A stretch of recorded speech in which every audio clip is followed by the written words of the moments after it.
Hi, my name is Kristin Miller. Today is March the 26th, 2003. Today, as part of the Veterans History Project, we are pleased and proud to have with us Mr. John C. Lindholm. Mr. Lindholm presently resides at 744 Elling Drive in Manhattan, Kansas, 66502. Mr. Lindholm was born November 3, 1923 in Wichita, Kansas. He served during World War II in the Army Air Corps. His dates of service were December the 12th, 1942 through November the 12th of 1945. Mr. Lindholm then retired from the reserves in 1983.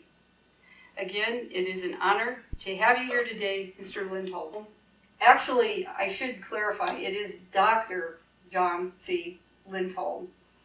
What would you like me to call you during the interview today? John is fine. Okay, John. John, tell a little bit about your family and where you grew up and what life was like for you prior to going into the military. As I said, I was born in Wichita, but I grew up on a farm in the eastern part of Kingman County, which is just west of Wichita. I was the second of 8 children, an older brother, and then I have 4 younger brothers and 2 younger sisters that on the farm there.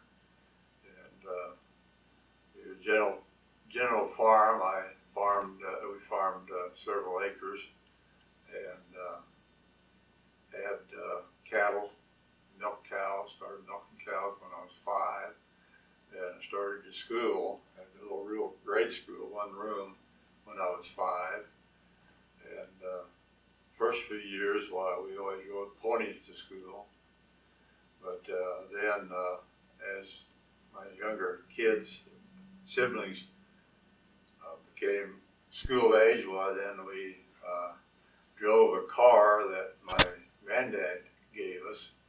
He bought himself a new car. We took it and drove it to school. So I started driving a car to school when I was about the 6th or 7th grade. But it was about 1.75 miles from our house to the school building. And of course we had a 1 room and we had 1 teacher. And I had the same teacher go through the 6th grade. Then she retired, and I had another teacher for the 7th and 8th grade. And we used to either walk or ride our ponies, and then got the car. But I can remember one time when we had a storm, and my folks came down to get us. My dad did, and he couldn't get within a half mile of the school, and to a neighbor. And he came in with a team and a wagon and picked up all the kids that were going to the west part of the school and hauled us back there. And then we got in the car with my folks and went on the rest of the way home. We moved from one house to a different house when I was in about the 7th grade, I guess it was. Which was about a half a mile from where the first house was. But it was a bigger house, so we had, with 8 kids, we needed it. And it was a house that was built by one of my granddad's brothers. So it was a family of sorts that had been owned by other people. But we used to milk anywhere from 10 to 15 cows twice a day, and we had a farm. Farming, we used horses a lot of the time, and I got to where I could drive a 6-horse team working in the fields. And this is all back before I was 13 even. And I know when I was 13, summer I was 13, when I worked in the threshing crew, running a wagon and picking up bales and taking it to the threshing machine. We lived there, and I farming on our older brother and I started farming together on 80 acres that we were renting from my dad's sister, and this is where we got our money for going to college then, because what we earned from that we did going to college. And of course I started high school then at the age of 13 in the fall, and we had baseball, basketball, track, tennis the first 2 years I was there, and I took all the science courses I could and the math courses that they offered, and took woodworking and made a bed and some other furniture, and also some metalworking class during my 4 years in high school. There were 17 in my graduating class from high school, 5 guys and 12 girls, and I lettered in football, basketball, tennis, and I ran some track, but I didn't do it that well in track. And so I graduated from high school then in 1941, and 3 of us then decided that we were going to try to get jobs in Wichita, since the war had started in Europe and it was getting closer to the fact that we probably would be in the war. And we went in there to the employment agency, and they found out that I was 17, and they said, well, we can't hire you or place you anywhere until you're 18. And so that meant then that the fall of 41, instead of working, I went to Kansas State Agricultural College at that time. It's now Kansas State University. And started out in mechanical engineering in that fall, and of course I was there on December the 7th, 1941, when the Japanese bombed Pearl Harbor. So got to experience that way. And Japan bombed Pearl Harbor. Well, I knew very well then that the United States was going to be in the war against Germany and Japan. And so after the first semester at Kansas State University, I took a war training program to become a toolmaker, and this was taught there at Kansas State University in the College of Engineering. And so then in April, after completing this course, I went down to work at Boeing, Wichita, tooling up for the B-29. I worked the swing shift, and starting late in the afternoon and worked until about midnight. And I stayed out on the farm during this time and worked during the morning on the farm some.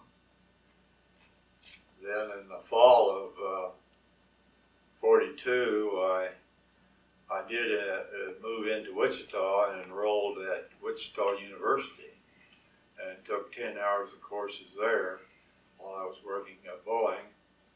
And during this time, I had already registered for the draft when they lowered the draft to 18. Well, I had to register. And when they lowered the call-up draft to 18, well, my folks and the draft board both released me, let me enroll and enlist in the Army Air Corps. And so after work on Friday night, I'd drive to Manhattan where my older brother was. And Saturday morning, we went out to the fort, which is right west of Manhattan, and did all the physical work, lab tests, measurements and stuff to see if we were fit to go in. And so then I had to wait a week or two, I don't remember how long, to get all the results for those. And so then I went back up to Manhattan, and then my brother and I went out there on December the 12th to enlist. got out there and found out that they lost most of my records. So I had to run around, and I did find copies of all the lab tests, so they were all right. And we had to go through the weight measurements and the height measurements in this part. And since I was measuring my brother and he was measuring me, and then we knew that 6'4" was the limit for the height for being in the Army Air Corps, while I came in at 6'4". At Wichita University, they had me at 6'5". So that's a little different there. Alfred was in Kansas State University going to school, and I was working at Boeing. And he asked for a deferment to finish up school. I didn't ask for one. And as usual, he got called up first before I did. But I was called up then in March of '43. So that's about 3 months, a little over 3 months at the time I was enlisted. And from there, then I had to go to Wyandotte County Courthouse in Kansas City, Kansas. That's where about 50 guys on that list, I think, that from the various parts of Kansas had to report for going on the service. And so on the way, I went up through Manhattan to see some friends there that I knew, and my brother wasn't there then, of course. And then on into Kansas City, and reported there. And the next day is when we left, so that night I spent with my mother's adopted sister in Kansas City, Missouri. And so then the day we left on the 24th by train, we were going to basic training in Kearns, Utah, which is about 15 miles from Salt Lake City. And so this was my first train ride in my life. And I had been out of Kansas twice. As a senior in high school on sneak, we went down into Oklahoma, which is about 50 miles south of us. And then when I was 13, which is younger than that, we did visit my mother's adopted sister and family in Kansas City. So I've been out of state twice. The reason I wanted to get into the Air Corps was that as a boy, we started a scout program at Cheney, where I was at, and the scout leader had his own private plane, and he took us all out individually for a ride in his plane, and he let me fly it when we were up there. He didn't let me land it, of course, but he let me fly it around. And so I enjoyed that very much, being up a couple thousand feet, looking around on things. Younger yet than that, though, I guess it was before I got into high school even, we had two planes come in to Cheney on a barnstorming trip around the country, giving rides. And so the whole family went out there, and the older boys, we all took a ride in a tri-motored Ford airplane. And I was so tall, they wanted to charge me as an adult, but after a little persuasion, they agreed that I was young enough that I would get there. But that was an interesting flight in a tri-motor. And my dad flew in the single-engine plane that was there too, so he got one up in the other plane. My mother and some of the younger kids didn't get to go up at all. Okay, well, my older brother went in ahead of me. Then I had a younger brother, Leonard, which was in high school. He's 4 years younger than I am, so he didn't go in until graduated from high school in '45. So he went into the Seabees. My older brother went into the Army Air Corps, and of course, military is something that we've had in the family because my dad and his brother were both in the service during World War I. And my dad's eyesight was so bad that he ended up in the medical unit, and he then made 2 trips to France from the United States aboard ship, hauling, going over with some soldiers and coming back with wounded soldiers back to the States, taking care of them on the way back. And so his experiences in the medical area and not in direct contact with the war like I was. The older brother ended up as a radio instructor. He wanted to be a navigator, but he got airsick, so he got up there. Well, from Kern, Utah, then I went to a college training detachment at Creighton University, and we had studied some physics and math and meteorology, and of course keep on drilling. And we did get some little flight time in a Piper Cub to see how we liked it. From there, then we went to Santa Ana, California for a battery of tests and decide whether we were going to be a pilot or a navigator or a bombardier, or whether we were going to be washed out and sent to the infantry. Fortunately, I passed all the tests without any problem and listed as pilot as my first choice and navigator as the second choice. And I got my first choice, so I did that, and we had our pre-flight right there at Santa Ana after we had been through all these tests, and that's where we took up some more drilling and studied Morse code and a few other things. And then we went by train from there to Thunderbird number 1, which is a private flight school right outside of Phoenix, Arizona. And we arrived there on my 20th birthday, which is November 3rd, 43. And we got signed into an instructor, and he had 5 of us in his group to try to teach a fly. And we flew the Stearman open biplane, open cockpit, off of the dirt field, and I soloed without too much trouble. I got in enough flights to solo all right. Some of the other guys didn't do so well. We had a small, narrow landing gear on the Stearman, and if you weren't careful, you could ground loop, drag the wing and ground loop. And several of them did that. I didn't. I got held back from class 44E to 44F though while I was there at Thunderbird because my grandmother died, and the folks through the Red Cross got me a 10-day leave so I could come home for the funeral. And of course that put me behind on training, so they moved me back a class. And therefore, then I was in the class and I was way ahead of a lot of those.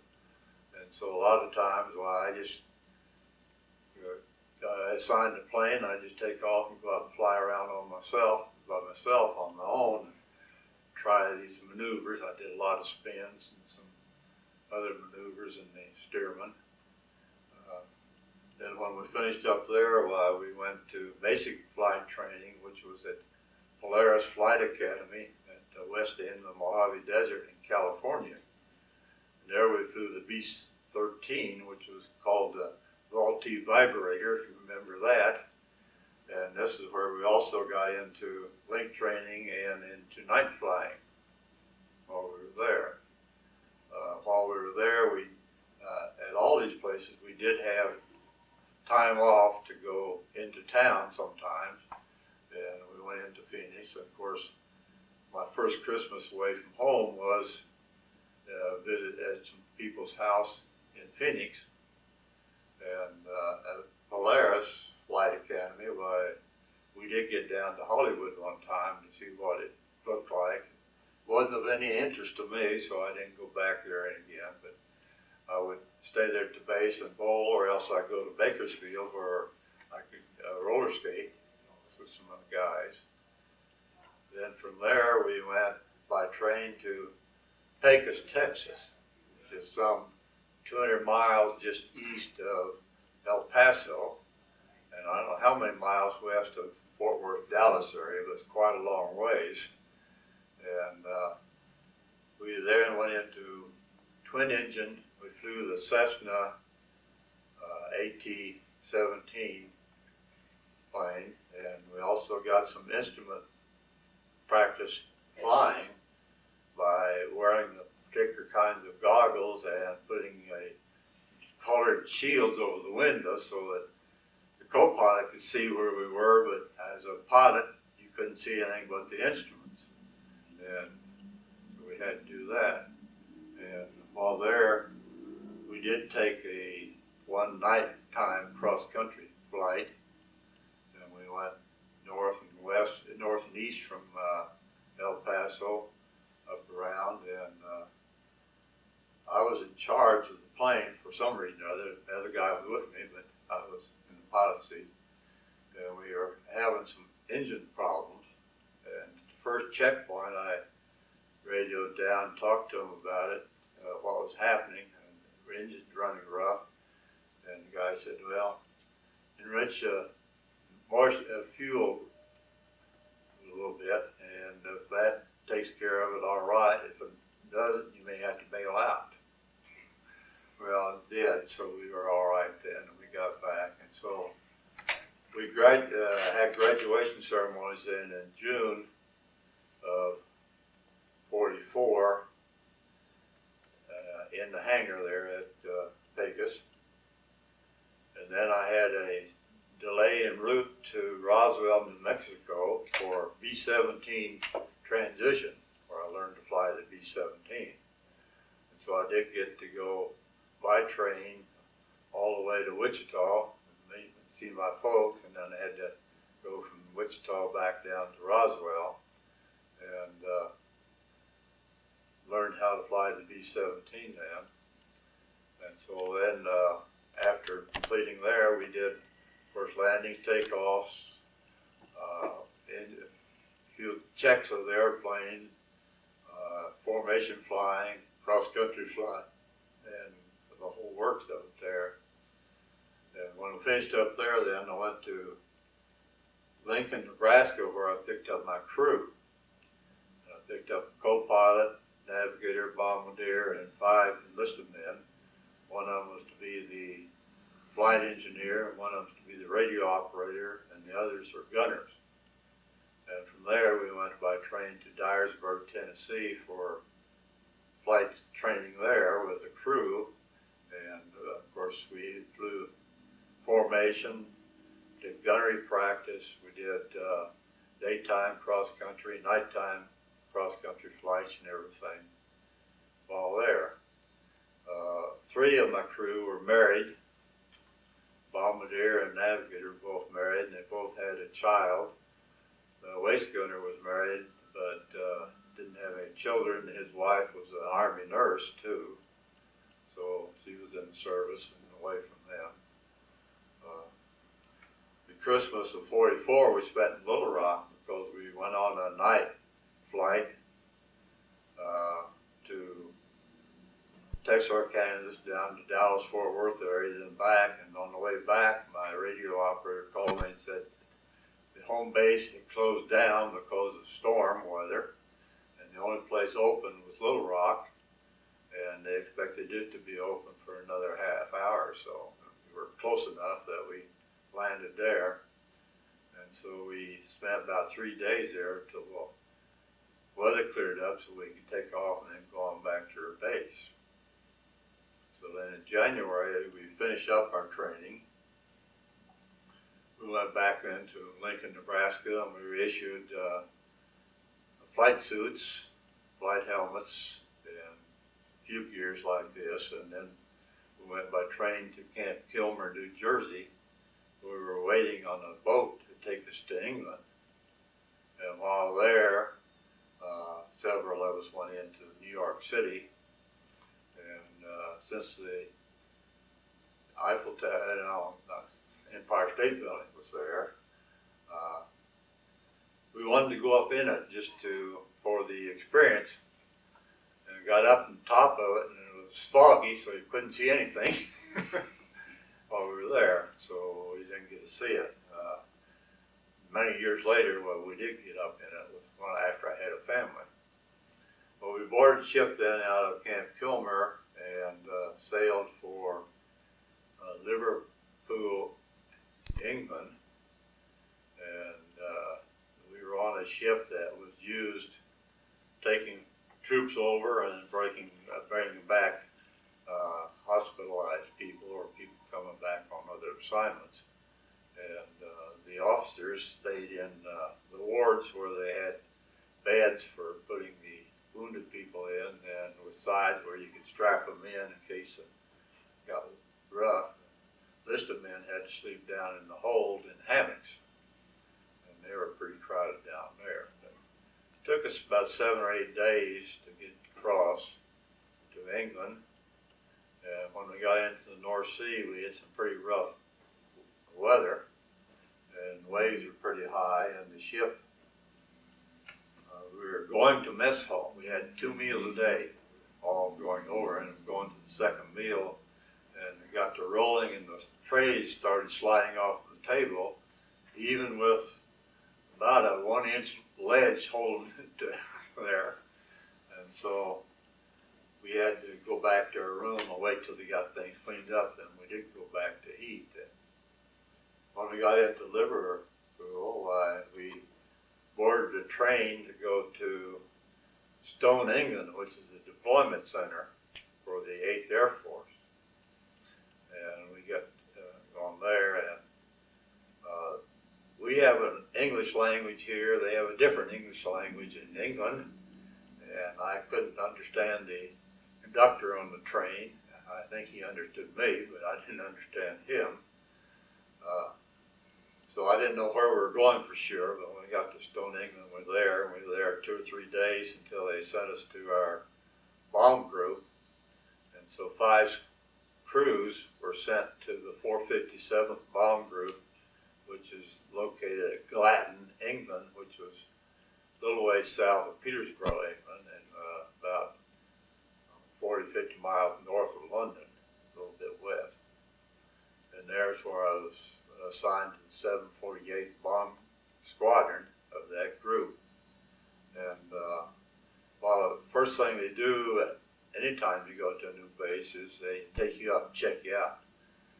Even if you have a log showing you've flown that type of plane for X number of hours, well, they want to check you out before they let you fly one of theirs. And so I had to go up in a B-17 with another guy and get checked out in it. And it was easy to do. I didn't have any problems, so I had started my flight missions. So then to Glatton in February of 1945, and as I said, was assigned to 748th Bomb Squadron, and checked out in the airplane. And we, my first mission, instead of my co-pilot flying with me, I had a veteran pilot that had been on some missions fly with me as a co-pilot, and then we flew the mission. And then the second mission, my co-pilot flew with me, and that was one of our most memorable flights, in that we went to Munich to bomb the railroad yards there, and we were at pretty good altitude, but we got hit by an aircraft flak, and it shot out the oxygen system in the back part of the airplane. It didn't hit any wings, fuel tanks, or tires, or engines, but we had a lot of holes in the wings and fuselage out in the front. The waist gunner was standing up looking at out the window at the bombs falling, and the flak was close enough that a piece came through the window, through his helmet, out the other side of his helmet, and out the airplane. It just splattered his brain all over the place, and so he was killed instantly then. The radio operator was creased across the back of his neck, so he was lucky on that. But then my bombardier tried to contact them to see if all the bombs had come out of the bomb bay, and he didn't get any answer. So I told him to get on the auction bottle and walk back there and find out what it was. And he went back then and got all of them on an auction bottle except for the ball turret operator, who was unconscious and his turret was spinning around and around. And so he called me on intercom, and then we went down to about 14,000 feet real fast, and he did come to, and it was all right, and we got him out of the turret and got him on an auction model. Then we climbed back up to get into the group and went on back to the base. We bombed a lot of rail yards, mostly a lot of things were that, or airfields, or in one case we did bomb a ship that was in dry dock to be fixed.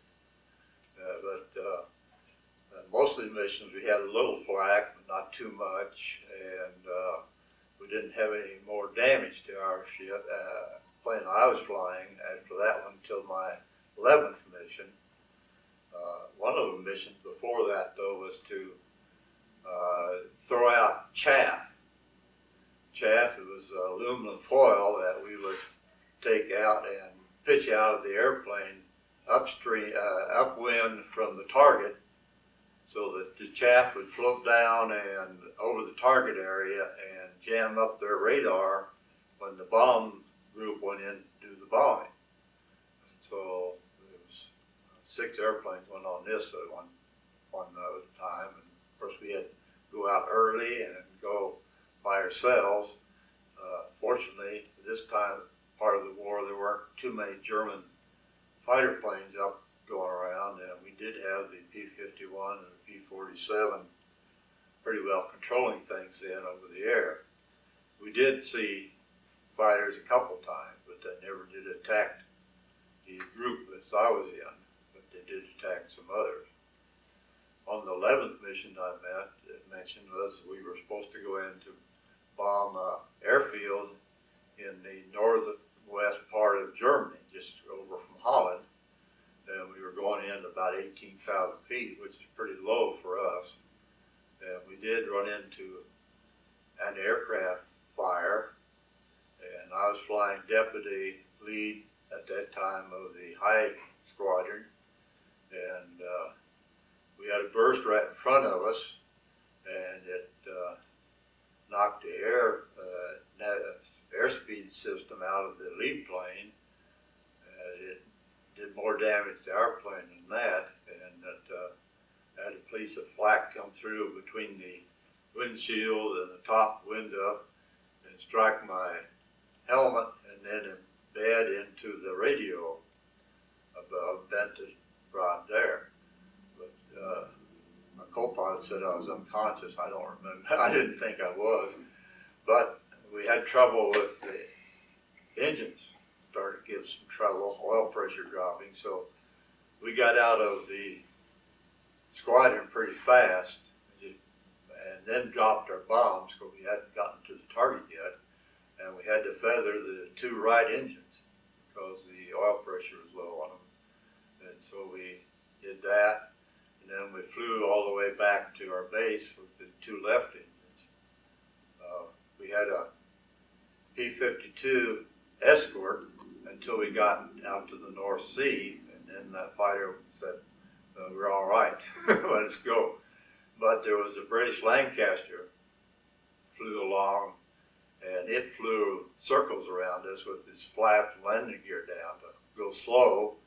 In case we had lost another engine, we would ditch in the North Sea, and then they could radio our position for recovery. We were lucky, and 2 engines held up, so we got back to the base, made an emergency landing with the 2 engines feathered. Then I guess that was the 2 exciting missions that we had in. I did play basketball all through high school and lettered there, and basketball is something I enjoyed doing, and played basketball some when I was at Thunderbird number 1. then when I got over to England, why, they had a group team there, and I tried out for it and got on it. Of course, it was late in the year, and but I did play with them. We played other air bases, and we did play for the championship of 8th Air Force and won that. I rode the bench most of the time, but we did do that, and so kept off that. And of course, we got into London a few times on leave. There was I think it was a Red Cross. It might have been a USO place that had cots where you could go in and rent a cot and see that, and did see quite a bit around London, escorted by some of the young ladies that would see at a dance or something there, and went to St. Paul's Cathedral, which was bombed some, but not too bad. And then, of course, many years later, with a family, we went through the same cathedral. Near the end of our missions, since I was flying, went to being a lead pilot, I didn't fly as many missions. I didn't fly every day like some of the people did. And so I only got 17 missions in by the time the war ended. The other 4 crews that went into the base with me all got their 35 missions in and left. Sometime after this 11th mission, I don't know how many more on that, why then we did get a time to go to an R&R, rest and recuperate place. And so the 4 officers, we went to a country estate down near Southampton. Spent a few days there in R&R. We played pool, tennis, read, relax, and enjoyed it then. But my last mission, I flew, 17th one, where we were to bomb a port on the west side end of France that they just bypassed. The Germans still had it, but they weren't doing any, causing too much problems. They were kind of making a bottle going up that river right there beside it, so they decided they'd send us over to bomb it, and then we bombed it then. And I happened to be on leave, or pass, I should say, in London on VE Day. And there was quite a celebration there going on, and enjoyed that, of course. While we were at the base, though, we did go into the Petersburg to a USO for dancing quite a lot. And funny thing is that in 1988, when my wife and I were back in England, we went back to the air base and found it, and I had a nice visit with the manager of the airport. It was being used as a civilian port, and he gave me the name of a British man that lived in Peterborough that had a history of the 457th. And so I did see him, and we stayed at a bed and breakfast, and the lady that ran the bed and breakfast, her mother and her mother's twin sister used to go to the same USO that I went to in Petersburg to dances there. I didn't know them then, but we did have a visit with them then. Well, after VE Day then, we did fly a couple of missions just to, or flights you call them now, to show the ground crew people what damage we'd done. We'd fly them out and show them the damage we'd done in various places. And then I flew 2 trips to haul liberated prisoners of war out of Linz, Austria, over to an airstrip northwest of Paris. So I got to fly over around there and saw the Eiffel Tower. One of our missions that was quite lengthy they issued us blankets and sea rations before we took off, because we wouldn't have enough gas to come clear back to the base, and so we ended up landing at a fighter base in east of Paris quite a little ways, and spending the night sleeping in the airplane, and then flying on back to the base. Another mission of consequence, I think, was when we went in to hit this destroyer, which was in dry dock for repair, straight north of Berlin. And we went in there and bombed it with instrument bombing, radar, and reconnaissance planes later got pictures showing that we did hit the ship and did damage it quite a little bit. So we were there. Then it was in June then when I got my orders to, our whole group got orders to go from there with a delay en route in the United States and then on to Okinawa to fight the Japanese. And so we left our base and flew from there to Wales, and it was supposed to be just a checkout point and go on, but the weather was very iffy, and sometimes, so I didn't get off, and taxied out, and they called me back a couple times. Then finally it lifted up enough that clouds did that we could take off, and then we headed for Iceland as our first stop point. And we were supposed to fly at 10,000 feet. Then we got up 10,000 feet, leveled off, and we could see the sun up through the haze, but weren't above the clouds. We were right in them actually, and started icing up the airplane. And so since we could see the sun, we thought maybe we could climb out over it. And so we started up climbing, but got too much ice on the wings and the propellers, and we stalled out. So we had to go down, and we got down to about 5,000 feet or somewhere around that, while the ice started melting off and coming off the props and hitting the fuselage. And we got on into Iceland and landed there. It must have been 10 o'clock at night, and we got us up at 3 o'clock in the morning to fly on to the North America. And the sun was up all the time, as far as we know. We did then fly to a checkpoint in Greenland, but we didn't land there, and went from Greenland and on down to Goose Bay, Labrador, and we did land there.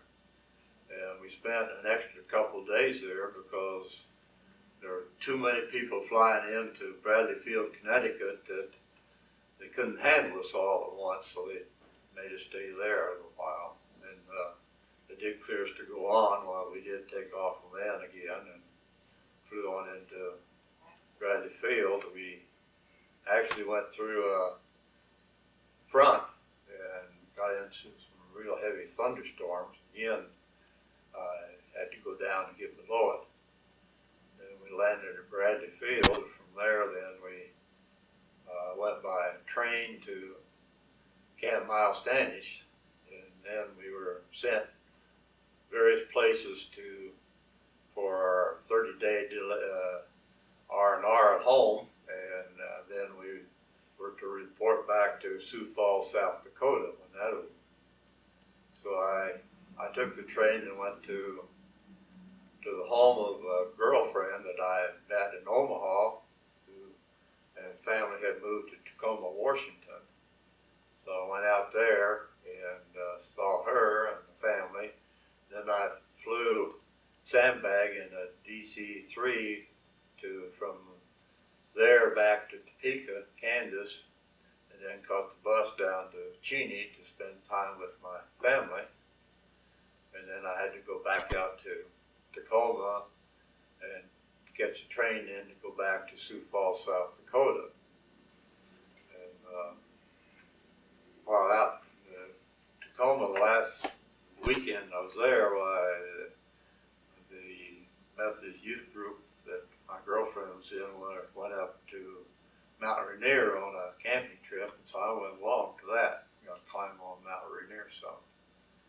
So when we we got back to Sioux Falls, well, of course, the complexion of the war changed some, so they put us on hold, and we didn't have much to do, and this was last part of July, 1st of August, and this was the harvest time up there for oats.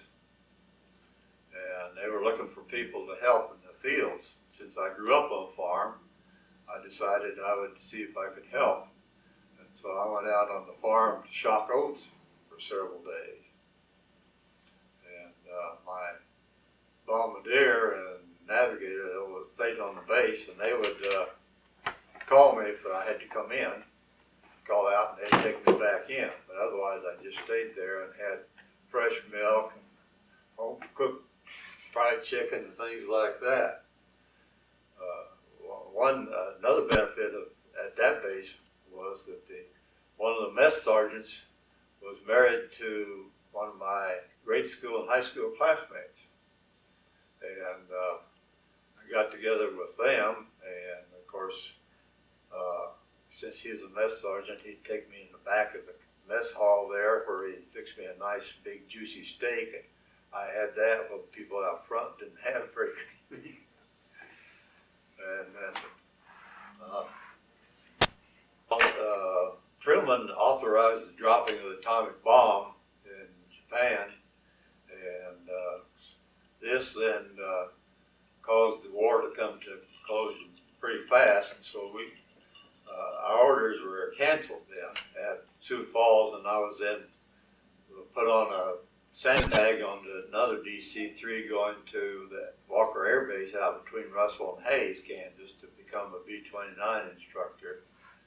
And on the plane, as we were going on the plane, the pilot got on the intercom and told us that Japan had surrendered. So that's the reason I knew when I got there on VJ Day. There was a B-24 group there that was getting ready to go over an occupation. The adjutant asked me if I would go, and I declined. I said I already had enough war, and he's the guy that I had run into at Roswell, and I didn't have a very good opinion of him. So after spending a little time there, then I went back to Lincoln and got mustered out and sworn into the reserves. And of course, then this was in October, I think. I got home about the 10th of October, I think, around that anyhow. And back on the farm, helped get the wheat in that fall, and then in spring of '46, then I went back to K-State and started out getting my education in engineering. And this is when I started dating my wife. And so we started dating in January of '46, got engaged that fall, got married in June of '47. She had already finished her college degree. She didn't have an interruption like I did. And so she worked while I finished up my degree, and I graduated in '49 with a bachelor's degree in mechanical engineering and one in business administration. And then we headed to Fort Wayne, Indiana, where I went to work for General Electric Company. And we had, our oldest child was on the way at that time. And we have 4 children, all of them now up and married, and 3 of them have children of their own.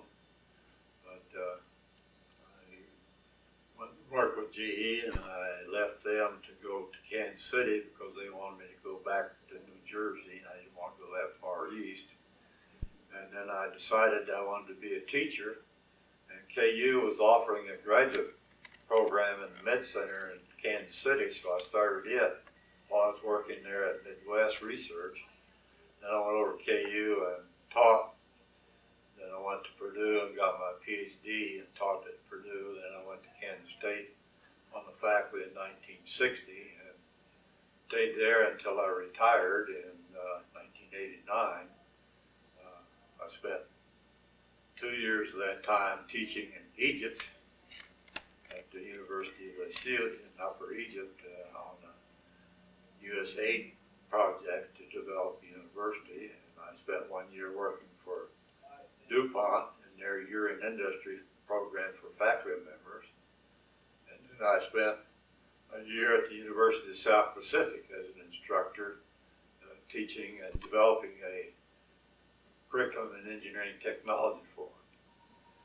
And so when I finished up my Ph.D., we had all 4 kids then.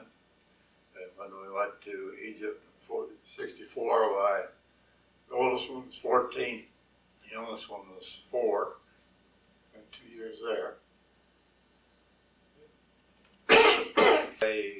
After getting my active duty in, I stayed in the reserves, and I retired then in the reserves when I reached 60, to be 83, and then I retired from teaching at Kansas State University in '89, and then I've been working different odd jobs and everything since then. I did go back to Egypt for a year to teach back there at the university where I'd been before on a Fulbright project, but then we retired. On the right is my father, Ernest Sorrell Lindholm, and his brother Paul, and my dad was in the First World War, so was he, but my dad did make 2 trips over to France as a medic, going over the soldiers and then bringing back wounded. Generation picture for the Lindholm family. This is my older brother Alfred. He was the oldest of the family. This is his dad, Ernest, our dad, Ernest, my grandpa, John Adley, and my great-grandma, Gail. And this is my older brother Alfred, who was in the Army Air Corps and a radio operator and an instructor. And this is his brother Leonard that went into the Seabees after he graduated from high school. And of course my dad and my mother, she grew up in Anderson County. We may taken a Thunderbird #1. I had taken so I could send it home for Christmas in '44, and this is my suit there and my parachute on. The basketball team I played on when I was at 457. This is me down here with my mustache, and this man up here was the commander of the 457 bomb group, and he was a West Point graduate. And there were certain things happen while we get our crew picture taken with an airplane, and this is a picture of my crew then after we flew a mission. And if you look at it real close, you see that we all are carrying sidearms with us. We have a gun, handgun, and that. Got shot up pretty badly. I have a souvenir here of my flak helmet, and standing in the front of the plane we were in, and you can see right on top of the helmet there's a piece of flak that did hit me in the head, and embedded in there. Sitting in my pilot seat, and this shows where the flak entered there, and it hit my head, and then I went back in there and hit the radio behind me. I was wearing, and I brought it home as a souvenir since I had this big crease around there. Picture that was taken in London on VE Day when I was down there at the end of the war in Europe. Again, it's essentially the same place. You know, a lot of people out celebrating, of course, but I wasn't very good with my camera, and you can't hardly see the people's heads even. But in 1947, when we got married, my wife, Mildred Ruth Sokolowski, became then Mildred Sokolowski Lindholm. Up to 1960, and this is my family now, and this is our youngest daughter who was born in May, and this is taken for Christmas that year. This is my son, John Jr. He's 4 years older than her, and this is my oldest daughter, which was 10 years older than her, and this is the second daughter, which is 2 years younger than her. Years in Egypt where I taught at the University of Asut.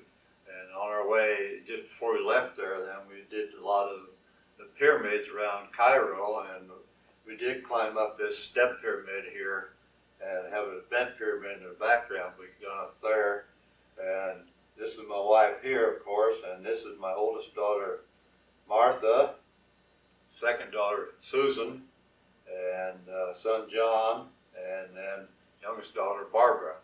She was, they were in age from 6 to 16 at this time. My family, with all their grandkids there for the retirement dinner in 1989, when we were there, and this is taken in our living room. We celebrated our 50th wedding anniversary in 1997, and this is me and my wife here. This is my oldest daughter here, and her husband Mike, and their daughter Valerie. This is our second daughter Susan, and her husband John, their son Adam, and their daughter Karen. Then my son John and his wife right there, and then a grandson, John Michael. This is my youngest daughter Barbara and her husband Randall. In 1988, I talked to this historian in Petersburg, and he gave me information about the 457th Bomb Group Association. And so when I got back to the States, then I did contact people and joined it. And this is a picture taken of the 748th Squadron people that attended the reunion in Colorado Springs. It had it in Reno, Nevada, and at that reunion, I was a pilot. Here's my co-pilot. Here's my bombardier, and this is my radio operator, and this is my tail gunner. So we got there at that reunion together, and I got me a logbook to keep track of my flying time and dates, and so I kept it clear up till the time my last flight I had in the military. This shows my first mission flights that I flew from Creighton, England. They issued a little packet that had this map in it, plus a compass and a hacksaw blade. And we took this with us on a mission, carried it in a pocket on our flight suit in case we needed to use the medals and insignia that I had here. Of course, the pilot's wings, my last rank in the military, my first lieutenant, captain, and this is of course my dog tags, and I did have a bracelet made when I was in England with these British coins there. John, how do you feel now about your military service when you look back, and how do you think it affected your life?